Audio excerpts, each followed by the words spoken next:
Hello, Jenna LaMere here, and I am reading That's a Great Question I'd Love to Tell You by Elyse Myers. I am doing my own reaction and commentary as I discover what is in this book. And we're on part 5, I think. The chapter we're doing right now is called Factory Reset. Here we go. Do you have a pen? I feel someone's hot breath, reeking of coffee and weed, collide with the right side of my face. Excuse me, I tilt my head toward the source of the smell and immediately regret my curiosity. The competing odors leaving this person's body are so pungent I can almost see them entering my field of vision, threatening to cling to me if I look toward them any longer. I think my eyes are watering. I said, "Do you have a pen?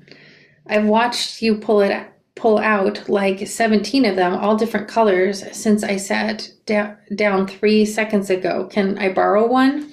Oh my gosh. All right, you guys. This is already going to give a story. I already know it about borrowing a pen. It's a pencil, but anyway, maybe I'll tell it in a second. But anyway, first of all, I don't have 17 pens. I have 4. And for the record, each serves a unique and important purpose. They are part of an intricate color-coded note-taking system that I perfected over the summer. I don't have time to explain to him why each of the colors is important, especially when I can tell he already thinks my system is a waste of time without knowing it exists. If he assumes I'm going to sacrifice 25% of my system, an entire color, for someone who chronically walks in and takes a seat halfway through our lecture, then, unfortunately, he would be assuming correctly. The only thing I hate more than forsaking a system I've decided is crucial to my success, parentheses, and somehow the magic key to finally becoming organized and emotionally stable, is saying no to someone when they ask me for a favor. Oh my God, I hear you, girl. Hope you like blue. I extend my pen behind me, eyes locked on the PowerPoint at the front of the class.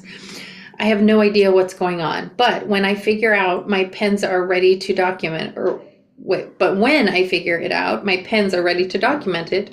Black is for general notes. I love also the little way that it's written in here. I don't know if you can see that. Look at, I love that. Black, green, red, blue.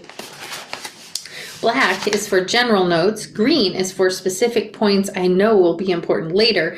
Red is for questions I want to research when I have more time. And blue is apparently for my neighbor who decided on a whim to join his 9 o'clock architecture class without a backpack, notebook, or anything to write with. A few minutes pass. I've almost recovered my spot in the A few minutes pass. I've almost recovered my spot in the textbook as it corresponds with the lesson that is actively being PowerPointed in front of me. You could get one of those 4-in-1 pens, you know. Has someone taped a sign to me that says, "Talk to me, especially when you shouldn't be," without my knowledge? But then what would I do when someone strolls into class penless and late? I'm facing forward in trying to get this. Okay, so she's saying, but then what would I do when someone strolls into class penless and late? I'm facing forward in a useless attempt to remain focused. It takes a lot for my brain to lock in, and fortunately very little for my focus to be ripped away. The familiar sound of a plastic cap being crushed by someone's molars floats toward me, and I snap my head toward the sound. Are you chewing on my pen? What? He smiles as he lets the pen fall out of his hand and rest effortlessly in his mouth, tucked into the side of his cheek.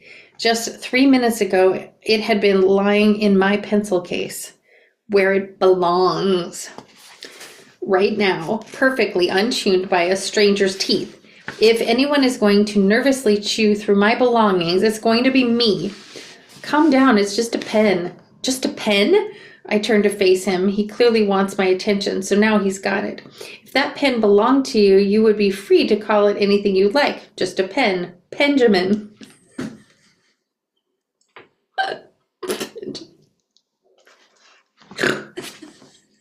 I love that. The little the little stick that magically bleeds words into your notebooks. You could chew it until it turns into paste, drink the ink and swallow the ball at the end if that's what your heart desires. But it isn't just a pen because it isn't your pen, it's mine, and you're chewing on it. Somewhere between Benjamin and drink the ink, I recognize that I'm definitely overreacting. He's right. It really is just a pen, a very cheap one. And if I hadn't woken up this morning with a panic attack already fighting its way up my throat, I don't think I would be choking on the thread of tears right now because a boy dented its cap with his teeth. When I graduated high school, I had the shocking realization that I had never actually made new friends from scratch, at least not since I was a child. I've always inherited friends from other people, boyfriends, sport. Not plural, one singular sport for one singular semester because I thought the uniforms were cute. Okay, I gotta say here, I tried to be in sports, but you had to get up really super early in the morning. I sucked at them all and I absolutely hated it. So yeah, I don't think I got more than 2 weeks into, I remember trying to do basketball. I remember trying to do volleyball and nope, that was a big fat nope. So I get you, sister. Orchestra, people who were forced to spend so much time with me in such close proximity that they eventually gave up and allowed me a temporary-ish spot on their social roster. College would be different, especially community college. There wasn't a buzz of camaraderie. Sorry, guys. College would be different, especially community college. There wasn't a buzz of camaraderie or school spirit hanging in the air here, at least not like I'd imagine there would be when compared with four-year universities. I knew I would thrive in the kind of environment community college could offer me. I'd been looking forward to it for years. English and Calculus 101 are the same wherever you go. Why would I pay more for the exact same general credits? I'd repeat these words in my head and out loud so many times in the last few months of my senior year that I couldn't tell who I was saying them for anymore. I'd been desperate for a fresh start. No reminders of my past to follow me around, invading the clean slate I had waiting for me. Even so, I'd found it hard to completely ignore the small part of me that felt left out when college application season rolled around. Neither my grades nor my financial situation was doing me any favors when it came to college. I'd never planned to take the typical route of most high school seniors. I also only did community. Well, I don't know if that's what she's going to say she did, but I was a community college girly. And if community college was good enough for my older brothers, it was good enough for me. Sometimes I felt tempted to wonder if I was missing something or if I could have pushed myself harder in school. But the reality was that if I'd pushed myself any harder, I would have ended up with whatever the emotional and mental equivalent is of a hemorrhoid. 1 on my brain and 2 on my self-confidence. Is there such a thing, metaphorically speaking? There has to be. I knew community college was the right move for me. I enjoyed the fresh start it provided me in that I wouldn't know a soul on campus. So why do I feel so lonely here? I'd never had an issue with being lonely before. In fact, I like being alone very much, but oh my God, I think I'm lonely. The bad kind, the very, very bad kind. I think I miss having friends. I break out into a full sweat, my palms leaving wet trails on the pages of my notebook. I'm almost positive I'm not squinting, but the edges of my vision start to creep toward the center of my eyes. A dark black, so black it's almost looking green, starts to cover my eyes, and I can hear my heartbeat in my ears. My body is fully braced for the arrival of a panicked attack that is already here. I blink rapidly and focus on grabbing a hold of deep breaths that feel impossible to find. Without my realizing it, my body is already operating on its own set of emergency evacuation orders. My hands pack away my notebook. My pencil case zips itself shut. My water bottle slides into its home on the side of my backpack. My feet move quickly underneath me. My entire body is a full 3 steps ahead of my mind. I'd imagine this is exactly what adrenaline was designed for in the case of a true emergency. Unfortunately, my brain can't quite tell the difference between my life being in real danger and a guy playfully teasing me on an already shittier than shitty day. As far as my brain is concerned, this is a life and death situation. In reality, I just evacuated myself in what must have looked like an emergency fashion, straight out of Architecture 101 and onto this bench an entire 25 minutes early for no reason. If I never see another blue pen for the rest of my life, it will still be too soon. And while I'm drawing up lists of things I'd never like to see again, the same goes for guys with shaggy blonde hair who smell like coffee and a freshly rolled joint. It's a rather short list, but a definite one. I'm trying to remember what my therapist told me to do when I have a panic attack in public. Was it to name 3 things I see, 3 things I feel, or was it 3 things I can hear? Maybe was all of them? I can do all of them. I hear people laughing on another bench. I hear the leaves rustling in the tree above me. I hear a bird somewhere close. I wonder if the bird has any friends. Are you okay? I see the sidewalk under my shoes. I see a concrete tabletop stained with bird shit and old bubble gum. My hands, I see those too. Wow, this table's very gross. Hey, are you okay? I see a hand waving in front of my face. I see, no, I need to find my hands again. I want my hands to feel like my hands again. Oh my God, I don't think I can feel my hand. Oh, I can feel my hands again. Elyse, can you just tell me if you're all right? I raise my eyes to the familiar face in front of me. My mind is almost back in sync with my body. I try to take a deep breath through my nose, filling my lungs with fresh air. I feel my chest expand as far as it can, and I push the borrowed oxygen back out where it belongs. I force myself to repeat this process. Good. Do it again. And I do.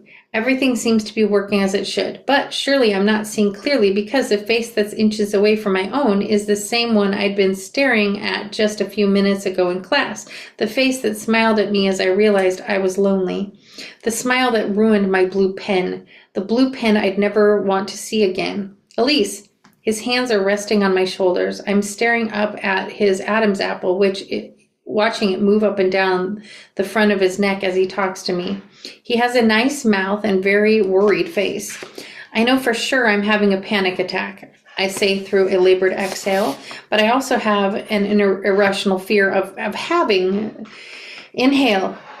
Both a heart attack and a stroke at the same time. Exhale. And unfortunately for me, the symptoms of a panic attack, inhale, and a heart attack are too fucking similar that's what's happening right now. So please sit down. You're making me really nervous. Exhale.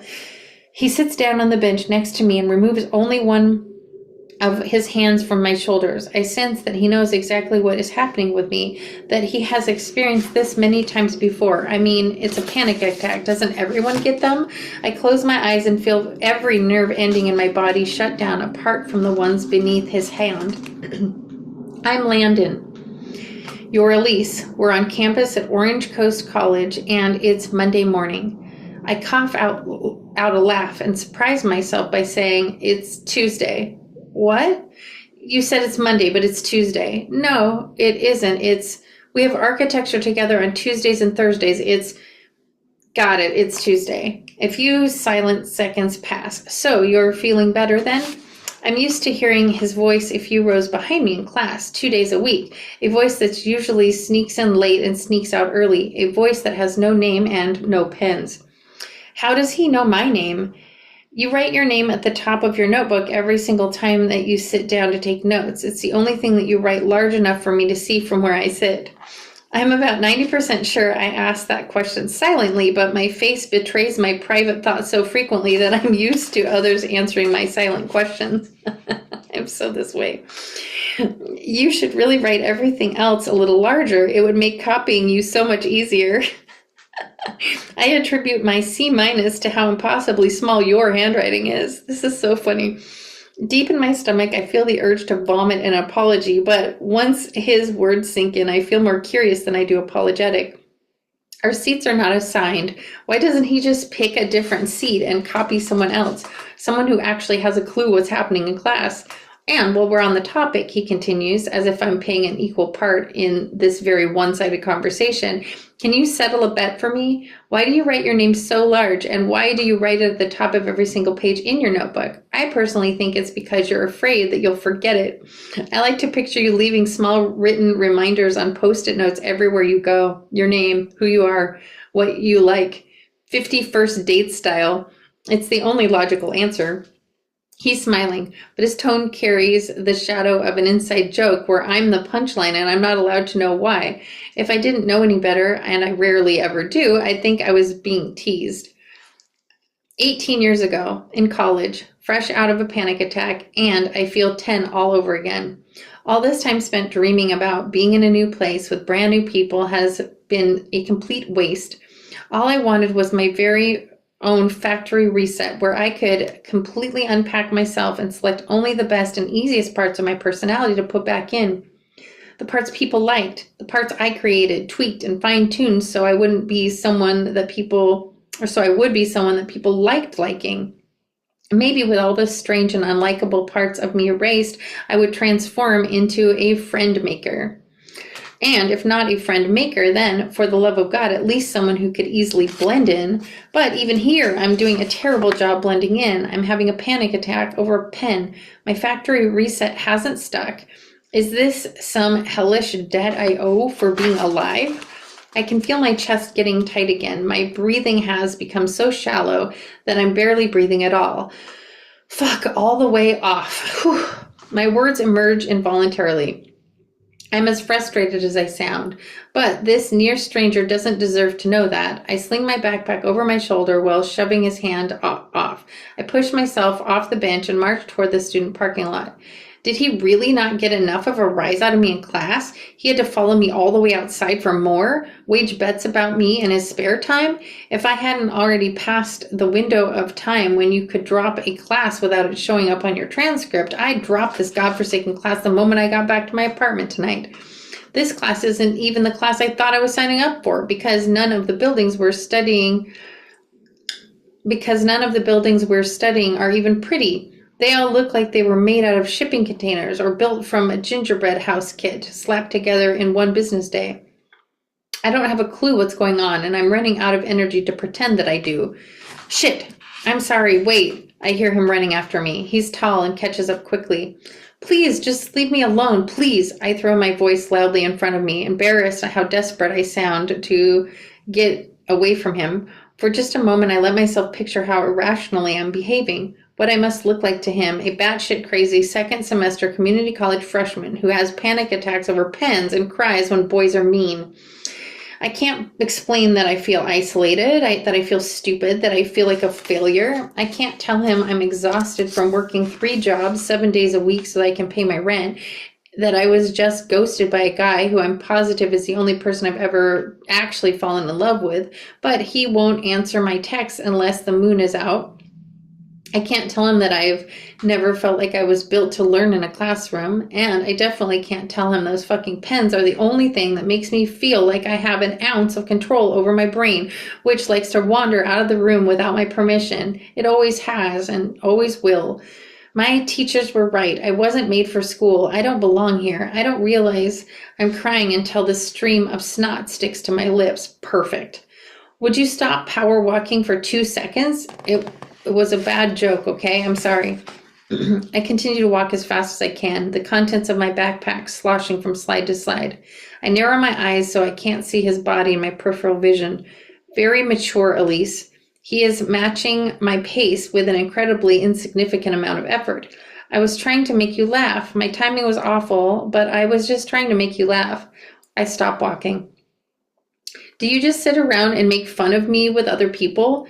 The girl who has all the pens, who spends 20 minutes doodling her name at the top of her notes because she has no fucking clue what's happening in class but is desperate to look busy. My older brother has panic attacks. His voice shoots out, and he looks even more surprised by his own vulnerability than I am. I can't help but notice that his voice had broken toward the end of his sentence. I feel a deep line cast itself between my eyebrows, and my forehead transforms into a skin accordion as I focus on understanding, focus on putting the puzzle pieces of a person together as he stands directly in front of me, a task most people perform subconsciously without any effort. I love all the I don't know I'm autistic yet stuff. I could have definitely, like, everything that she experiences with this is so what runs through my head too.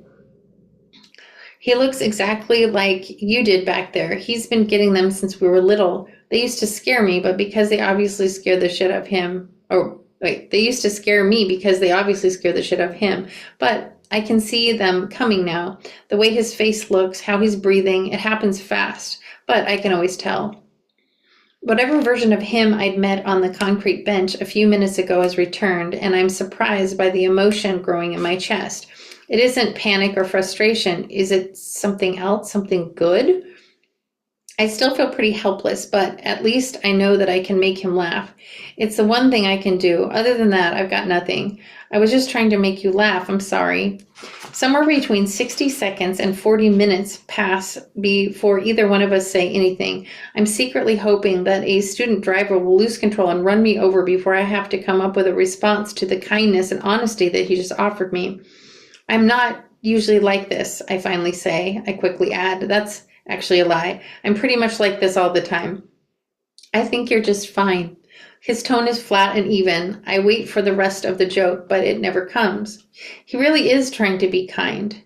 I typically wouldn't consider myself being called, I typically wouldn't consider being called just fine a compliment, but given the circumstances, I catch myself blushing at his response. I don't feel like I deserve an ounce of kindness from this person, but here he is offering it.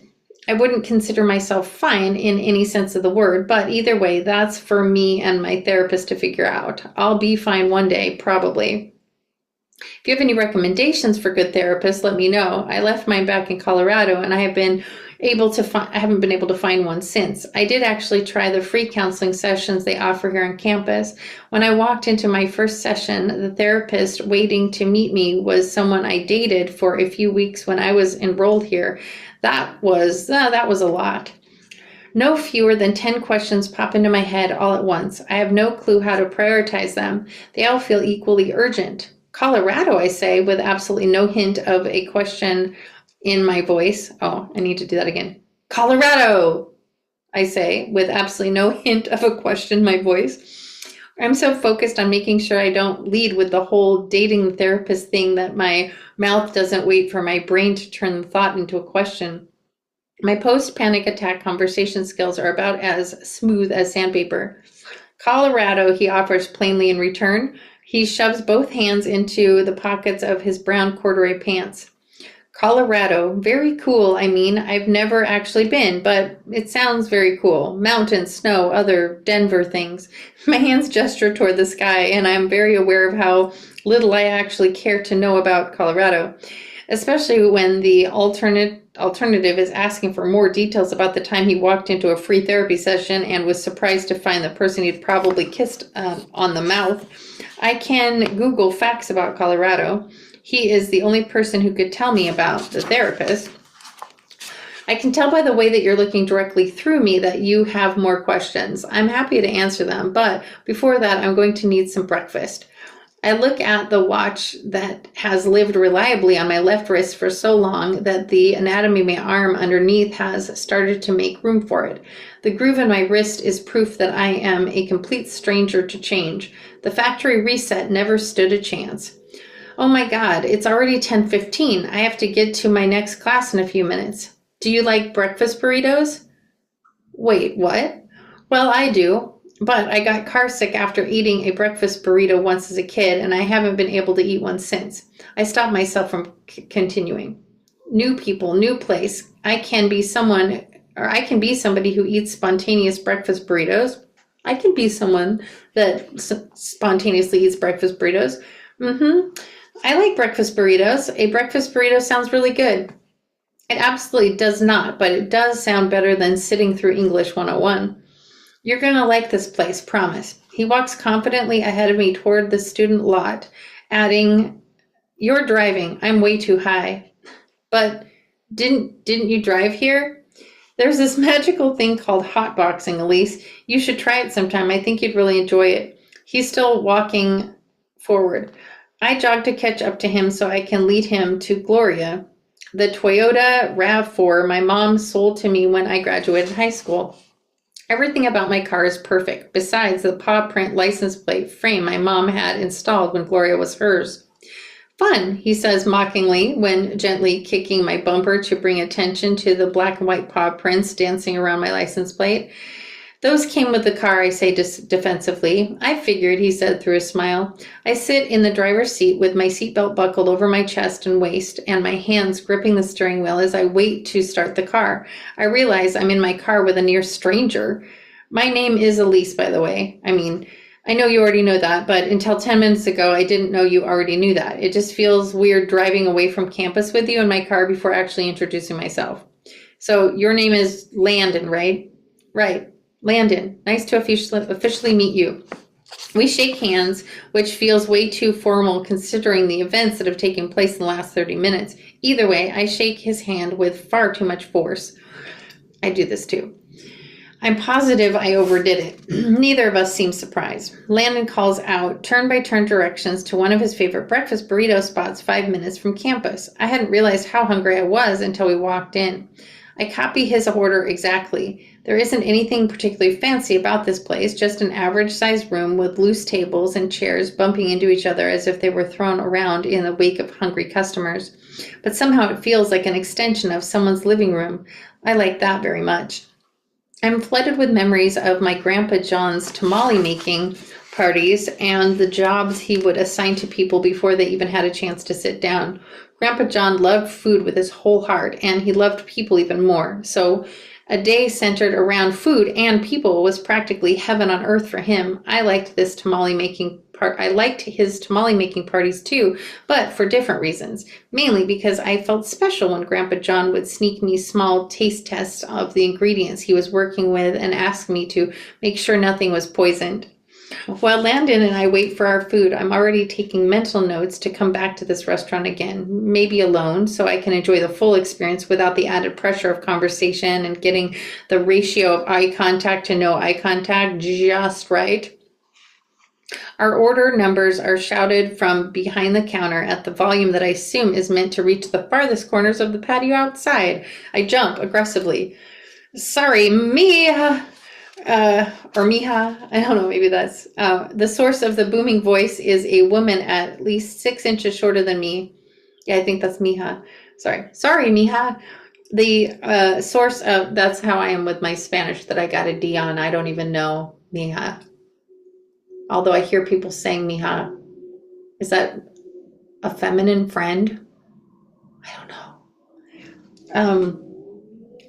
I'm not good with other languages because I'm also autistic, even though I do speak French in my dreams all the time and know it in my dreams, but don't know a lick when I wake up. I'm going to spend this time now because I have something in my chamber about earlier about the whole needing a pen thing. My very best friend that I met when I was 11, I had totally teased her. We were in gymnastics. This was 7th grade. And we had gymnastics together. She wore a bathing suit, not a leotard. And I had been in gymnastics and had leotards and thought I was hot shit because I had spent so many years in gymnastics. But this was an elective in junior high. It wasn't an actual gymnastics class. And I would totally make fun of her and thought I was just hot shit and that she was a nerd.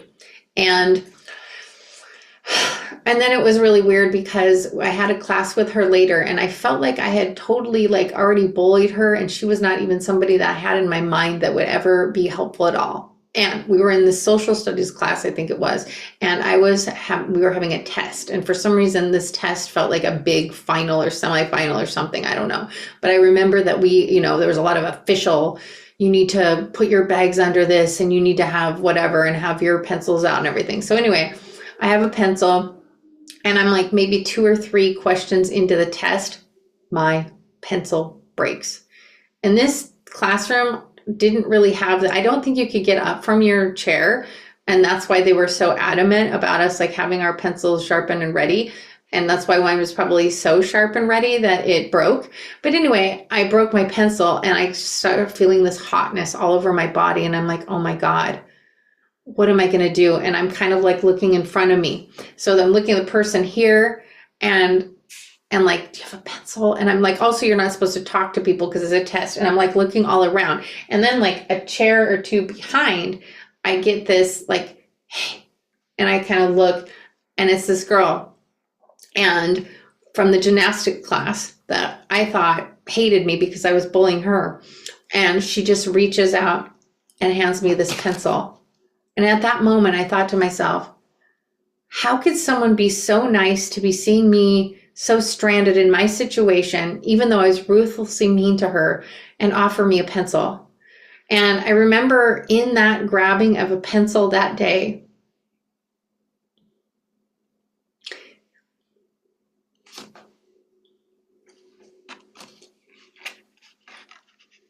get really emotional about this, just because her heart is so big. You know, she's had a very, very hard life, and yet her heart just still is so big to everybody all the time. And anyway, so we were sort of joined at the hip for many years, and that is the how I met my junior high best friend story. And it all started with sharing pencils. Okay, back to this. Didn't think I was going to be that. I didn't know. There's so many synchronicities in this book already, because just having a neurodivergent brain and being able to see through the inner landscape of Elyse's brain. And that's probably just why I like her in general, because she's so, you know, you can see her thinking out loud and sharing more. That's like her outside thoughts are inside thoughts. And you can see her also always kind of monitoring, is it okay to say, but it's already out by the time she recognizes whether that's okay to say. And I do that all the time too. Well, Landon and I wait for, I already said that. Okay, sorry, Mija. The source of the booming voice is a woman at least 6 inches shorter than me, wearing white plastic gloves that I can only imagine make the heat in the kitchen feel that much more suffocating. Her voice is much softer now. Oh my gosh, no, you're fine. I'm just jumpy, sorry. And thank you, sorry. I grabbed the tray holding a child-sized burrito wrapped in yellow paper. And by child size, I mean exactly that. The size of a small child. Possibly the largest burrito I've ever seen in my life. Landon scans the seat area without much purpose, as if he already knows where he wants to sit. He turns around, walks straight out the front door, and sits on the second bench from the entrance, just close enough to still feel a part of the kitchen's energy, but far enough away to be released from the hot burrito air coming from the kitchen. I let a sigh of gratitude, because the heat that made me want to crawl out of my skin. Eating when I feel hot is nearly impossible, but I won't let Landon know. I won't tell Landon that. I would sell my soul to be able to make breakfast burritos that taste as good as these. Landon says as he rips open the intricate wrapping. He pays absolutely no attention to the way the burrito is wrapped, or the fact that there is a correct way to unwrap it while keeping some of the paper intact to shield his hands from touching the contents of the burrito as they fall out. But that's fine. As I unwrap my breakfast burrito the correct way, Landon's enthusiastic chewing is replaced with silence. He looks at my hands, which are working as methodically as they typically do. Are you always so specific? That might be the nicest and most roundabout way someone's ever asked me if I have OCD, but yes, I'm always this specific, unfortunately. Clinically diagnosed as obsessively specific. Say that 5 times fast. Obsessively specific. Now I have to do it 5 times because I have OCD, and if I don't complete it, my mom's back's gonna break or die, and my mom's already dead. Because I wasn't obsessively specific enough another time. I'm sure it's my fault.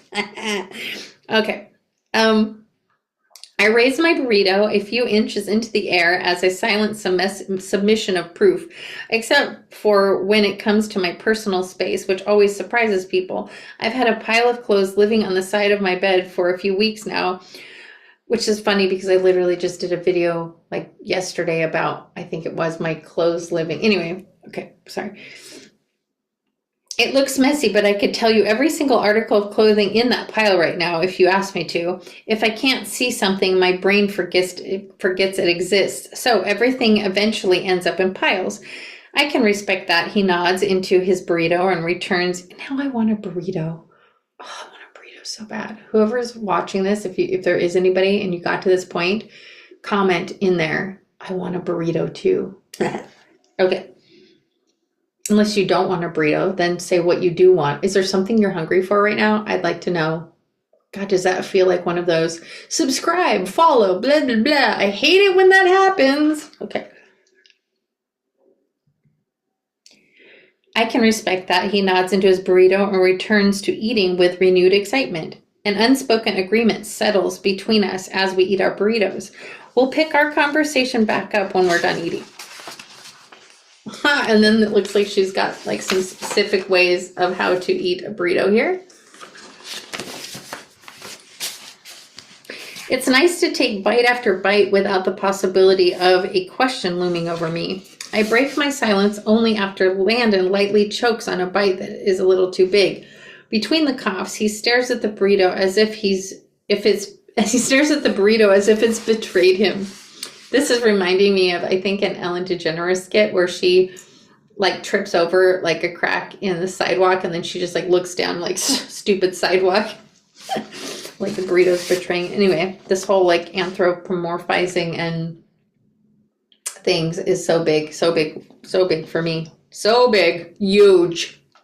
Okay, if I'm going to die, this isn't the worst way to go out. He isn't all the way done coughing, but is already taking another bite. Somehow, this is such a stoner thing.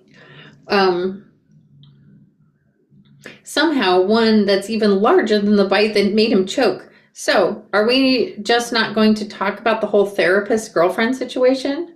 Because I was promised answers after breakfast. I gesture toward the only food that remains on his lap, a few chunks of chorizo, stained potato, and melted cheese that cling to the wrapper. Grace, oh my God, Grace. I could have died right there in the doorway when I walked into her practice office.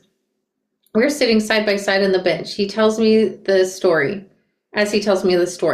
For most of the conversation, we look straight ahead. I'm not distracted by the burden of getting the eye contact to no eye contact ratio perfectly right, which makes his story even more captivating than it already is. They'd met at a house party his brother threw in their shared apartment. A friend of a friend of a friend. She was a grad student who occasionally earned training hours on campus. He didn't know that. As he asked her out to coffee the next day, they slept together the day after that. From there, they met only a few more times, usually late at night, usually for the same thing. They both wanted something casual, which is exactly what they were. He mentioned that he was still looking for a therapist. She suggested he take advantage of the free resources that the school provided. When he walked into his first session, she was his student therapist. He thought briefly about sitting down on the couch across from her, but he walked out instead. To this day, he still has absolutely no clue if it was just a coincidence or the result of her handiwork. Holy, my voice trails off. I really don't want to make any assumptions. I know, I'm sure you came to the same conclusion I did that day, but I'm going to chalk it up to a coincidence so I'm not constantly haunted by the memory or looking over my shoulder to see if she's there. I was going to ask if you saw the girl in that parked car holding the giant binoculars, but I maybe didn't say. I read kind of fast, and so like after I read a sentence, I'm like, oh, that should have been said a different way. But I think all of the people that get this far and are going to read this are going to hear the way that I do it, know that I read it that way before knowing what it was, and already adjust the context in your own heads and like then give me grace for it, right? That's what my hope is. Okay.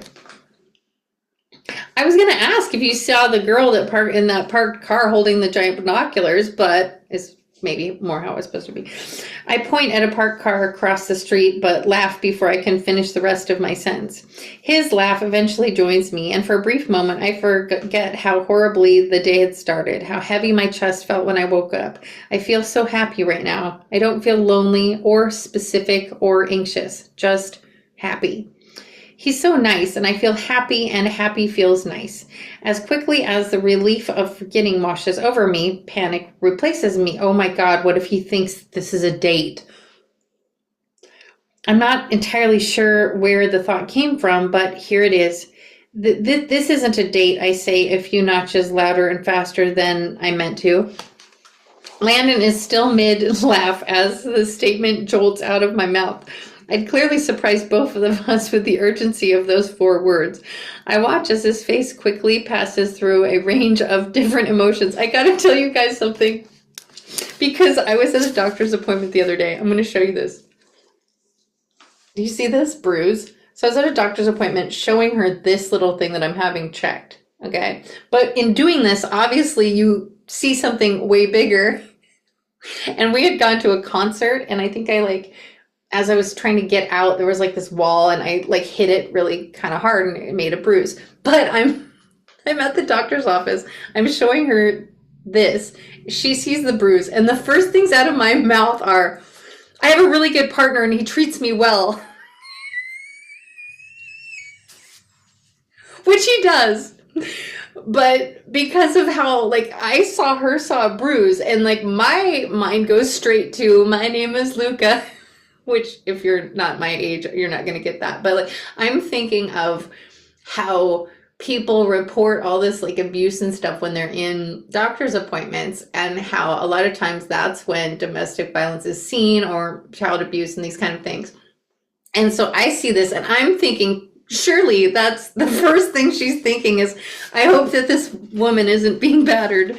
And so I have to defend my guy, which in the crazy defense of that seems way more suspicious than just not saying anything at all. Anyway, it's oh yeah, I have a really good partner. He treats me super well, and then she... So that's just reminding me of oh my God, this isn't a date. Nobody said that. Anyway, I so get it. I so get it. All right. Once again, Landon is still mid-laugh as this statement jolts out of my mouth. I clearly surprised both of us with the urgency of those 4 words. I watch as his face quickly passes through a range of different emotions, starting as amused and ending somewhere near confused. Sorry? He waits for me to explain. I angle my body slightly toward him from the other end of the bench, just barely, but not enough to maintain eye contact if I start to feel more embarrassed than I already am.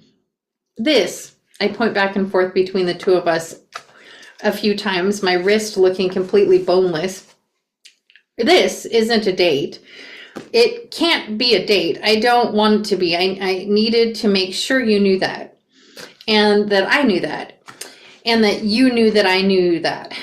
It's just that I have a unique skill of ending up on dates without knowing it. People can be so vague, I just want to confirm that breakfast burritos are only breakfast burritos, and that this isn't a date, because I really don't want this to be a date.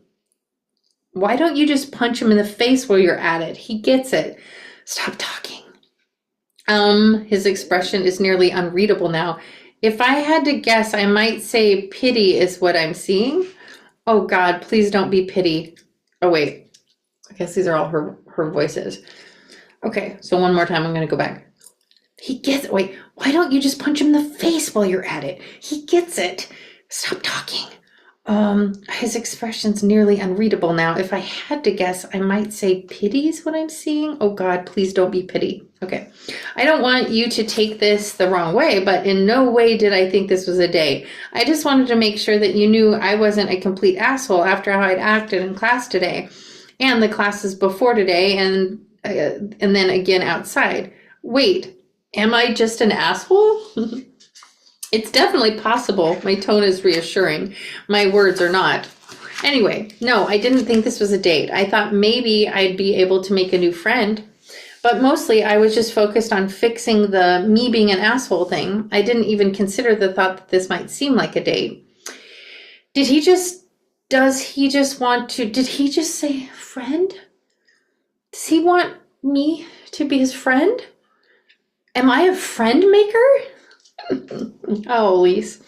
It's so fucking hard to make friends at this school. Landon stops and waits a few moments before continuing, especially with students who are full 15 years older than me. My brother Michael is so good at making friends. I joke that he's the people collector, and somehow the gene skipped right over me. I'm lucky that I inherit his friendships, but that doesn't mean I feel particularly close to those people. It feels pretty awful, to be honest. It's like those friendships require a secret ingredient only Michael can add. When he's not there, they simply don't work. If I could have any superpower, it would be the ability to project my feelings, thoughts, and memories onto a wall so others could fully understand me without the obstacle of me failing to explain things to them. The superpower would be perfect for exactly this moment. I sit there feeling stuck, wishing I could explain to Landon how deeply I understand every single word that he just shared. We get you, girl. I'm sure that if I opened my mouth to speak, I'd be interrupted by my own tears. I'm happy to feel so immediately known by a stranger, but I wish we could relate to each other in a different way, a way that didn't make us feel so lonely. I wish this for Landon and for myself. I can feel the heaviness of his words sinking into him from across the bench. If it makes you feel any better, I don't think I've ever been good at it, the whole friend thing. I need to say more, but my throat's on fire. I owe him more for how much honesty he's offered me today. I just keep going, Elyse. You can say more. Have you ever been stuck in one of those nightmares where you try screaming and nothing comes out? Yes. It's like I'm having a real life version of that every time I get close enough to someone to consider them a friend. Oh my God, I have this too. I feel like I trick them by being able to talk while they're still a stranger. And then one day I'm screaming and nothing's coming out. Sometimes I feel scared to let people become a permanent part of my life because then if or when they decide to leave, I'll be forced to miss them. And I've been forced to miss a lot of people. I'm really tired of missing people. So it's easier to just not. The tears start falling from my eyes and down my cheeks about 3 syllables into more. I decided to confess. Landon allows me the illusion of privacy as we both look straight ahead. Maybe that's why I don't feel like I'm oversharing as often as I often do. I'm sorry, he offers, only after he's sure that I've finished my thought completely. It's all right. I drag my forearm across my face, cleaning the snot from my nose before it spills out any further. With it, I remove a few pieces of melted cheese that were apparently stuck somewhere near my mouth. That's what therapy is for, am I right?